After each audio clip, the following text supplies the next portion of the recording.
अब बेटा इस वीडियो में हम सीखेंगे कि एलिवेशन इन बॉइलिंग पॉइंट ये टॉपिक कैसे हम एग्ज़ाम पॉइंट ऑफ व्यू से लर्न कर सकते हैं। देखिए इसमें क्या है, सबसे पहले इसमें हम जानकारी लेंगे कि एक्चुअल में बॉइलिंग पॉइंट जो है ये होता क्या है।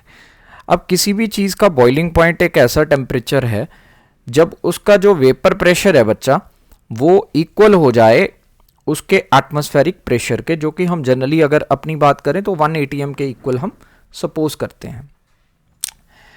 तो ऐसा टेम्परेचर जहां पे vapour pressure becomes equal to your atmospheric pressure, हम कहेंगे कि चीज़ जो है वो बॉयल होनी शुरू हो जाएगी। अब आपको याद होगा बेटा, आपने रॉल्स लॉ करते दौरान एक चीज़ पढ़ी थी कि जब भी तुम नॉन वोलेटाइल सोल्यूट ऐड करोगे तो उस सोल्यूशन का वेपर प्रेशर जो है वो कम हो जाता है, वेपर प्रेशर जो है वो डिक्रीज हो जाता है। अब इसका मतलब क्या हुआ कि अब आपको एटमॉस्फेरिक प्रेशर के इक्वल पहुंचने के लिए उसको हीट करना पड़ेगा, उसका टेम्परेचर बढ़ाना पड़ेगा ताकि ये वेपर प्रेशर की वैल्यू इस एटमॉस्फेरिक प्रेशर के इक्वल हो जाए, क्योंकि बॉइलिंग पॉइंट की डेफिनेशन यही कहती है।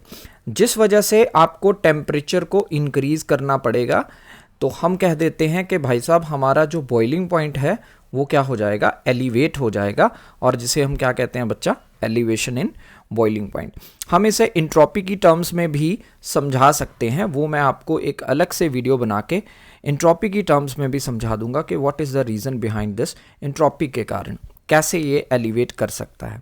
तो यहाँ पे अब इस एलिवेशन को अगर मैं ग्राफिकल रिप्रेजेंटेशन देने का काम करूँ बेटे, आपको याद होगा आपने जब रॉल्स लॉ समझाया, जब आपने आइडियल सोल्यूशन किया, नॉन आइडियल सोल्यूशन किया, तब आपने एक चीज़ हमें बहुत क्लियर कर दी कि सर जो वेपर प्रेशर सॉल्वेंट का होता है वो ज़्यादा होता है as compare to vapour pressure of solution, है ना बच्चा, आपको याद होगा बेटा। अब अगर इसी चीज़ को मैं इस ग्राफ में रिप्रेजेंट करने की ट्राई करूं तो आप देख सकते हो मैंने दो लाइंस यहाँ पे प्लॉट की हैं बेटा, वेपर प्रेशर वर्सेस टेम्परेचर मैंने ग्राफ बनाया है। अगर आप टेम्परेचर राइज करोगे तो वेपर प्रेशर की वैल्यू इंक्रीज हो जाएगी। सिमिलरली मैंने दूसरी लाइन बना दी। अब एक सवाल यहाँ पे मन में ये आता है कि सर ऊपर वाली लाइन जो है वो सॉल्वेंट की है या सोल्यूशन की है। इसका आंसर आपको कहाँ से मिलेगा बेटा, यहाँ पे आपने मुझे बताया कि sir vapour pressure of solvent तो वेपर प्रेशर ऑफ सोल्यूशन से ज़्यादा होता है। इसका मतलब हुआ जो ऊपर वाली लाइन है वो किसकी है बच्चा, that line is of solvent, और जो नीचे वाली लाइन है वो किसकी है बेटा, दैट इज ऑफ सॉल्यूशन। क्यों बेटे, क्योंकि इधर आपने कराया कि vapour pressure of solvent that is greater than the value of vapour pressure of solution. अब मान लीजिए हम बॉइलिंग की बात करते हैं, तो बॉइलिंग तो आपने समझाया कि एटमॉस्फेरिक प्रेशर पे है सर 1 atm पे। लेट अस सपोज मैं एक लाइन जो है वो ड्रॉ कर रहा हूं parallel to x axis and I am supposing कि दिस इज माय 1 atm जो एटमॉस्फेरिक प्रेशर है। तो ये लाइन जो है ये सॉल्वेंट और सोल्यूशन को इन पॉइंट्स पे क्रॉस कर रही है बेटे। तो इसका मतलब क्या हुआ कि अगर वेपर प्रेशर atm के एटमॉस्फेरिक प्रेशर के इक्वल होगा तो चीज़ बॉयल हो जाती है। तो सॉल्वेंट के केस में मेरा बॉइलिंग पॉइंट अगर मैं टेम्परेचर के कॉरस्पॉन्डिंग इसको प्लॉट करूं तो ये वैल्यू आएगी मुन्ना, दैट इज, इसको रिप्रेजेंट कर देता हूं मैं बेटे T0B, that is the boiling point of solvent. और अगर यही हम सोल्यूशन की बात करें बेटे, तो सोल्यूशन के केस में तुम देख सकते हो कि ग्राफ पे ये कुछ वैल्यू यहाँ पे हम मार्क कर सकते हैं, दैट इज अवर TB। तो ये बॉइलिंग पॉइंट ऑफ सोल्यूशन मैंने लिखा बेटे, और यहां पे मैंने बेटा बॉइलिंग पॉइंट ऑफ सॉल्वेंट लिखा है, this is the boiling point of solvent. अब ग्राफ में तुम लोग एक चीज बहुत क्लियरली मुझे बता सकते हो कि एक्स एक्सिस पे अगर हम लेफ्ट टू राइट मूव करते हैं तो वैल्यू इंक्रीज होती है। तो यहाँ पे आप ग्राफिकली भी चेक कर सकते हो बेटा कि इधर से हम इधर चले गए, जब भी आपने सॉल्वेंट में कोई सोल्यूट ऐड करके सोल्यूशन बनाया तो आपका जो बॉइलिंग पॉइंट है उसकी वैल्यू थोड़ी सी क्या होगी बेटे, इंक्रीज होगी। इसी इंक्रीज को मैं क्या कहता हूँ, एलिवेशन इन बॉइलिंग पॉइंट। अब इस इंक्रीज की रिप्रेजेंटेशन हम कैसे कर सकते हैं बेटा? That can be represented as delta TB, जिसको मैं कहूँगा elevation in boiling point, and that is basically equal to TB, that is boiling point of solution, minus T naught B बेटे। तो यहाँ तक उम्मीद है कि हमें क्लियर हो गया है कि टीबी मैं कैसे लिख सकता हूँ, boiling point of solution minus boiling point of pure solvent. अब एक चीज और उसने क्या नोटिस करी, experimentally it was found that जो डेल्टा टीबी की वैल्यू है that is directly proportional to the molality. वो किसके डायरेक्टली प्रोपोर्शनल है बच्चा? मोलालिटी के।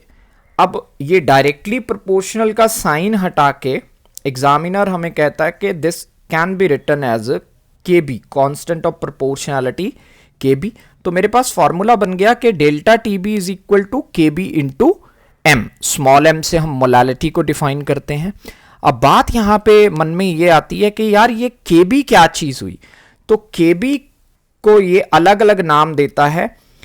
हम इसे बेटा मोलल एलिवेशन कांस्टेंट भी बोल देते हैं बेटा, या बच्चा इसे हम अब्यूलोस्कोपिक कांस्टेंट भी बोल देंगे बेटे, या बेटा इसे हम बॉइलिंग पॉइंट एलिवेशन कांस्टेंट भी बोल देंगे।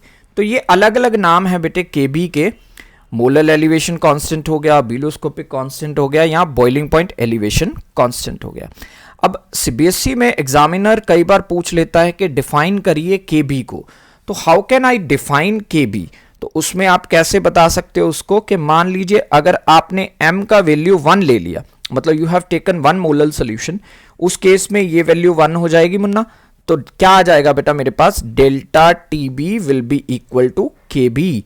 मतलब केबी को कैसे डिफाइन करूं? KB will be the change in the boiling point of कितने मोलर सोल्यूशन बेटा? Of 1 molar solution.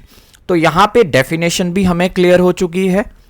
अब हम दोबारा से इस फॉर्मूले के ऊपर थोड़ा सा फोकस करेंगे बेटा। मैं यहां पे दोबारा ये फॉर्मूला लिख रहा हूं। आपने मुझे लिखा delta TB is equal to K B into M होता है। अब इस मोलालिटी को मैं अगर एक्सपेंड करूं बेटे तो आपको याद होगा कि मोलालिटी जो होती थी that was equal to number of moles of solute by weight of solvent, और अगर छोटे यूनिट्स हैं तो वो 1000 से मल्टीप्लाई कर सकते थे। तो number of moles divided by weight of solvent आ गया जी। अब नंबर ऑफ मोल्स का फॉर्मूला भी अगर आप एक्सपेंड करो तो क्या बन जाता था कि delta T B is equal to K B multiplied by W B upon M B into W A, given weight upon molar weight, that was delta T B.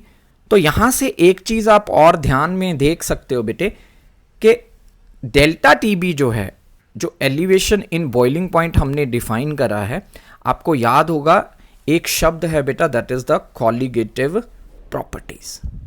अब कॉलिगेटिव प्रॉपर्टीज क्या होती हैं?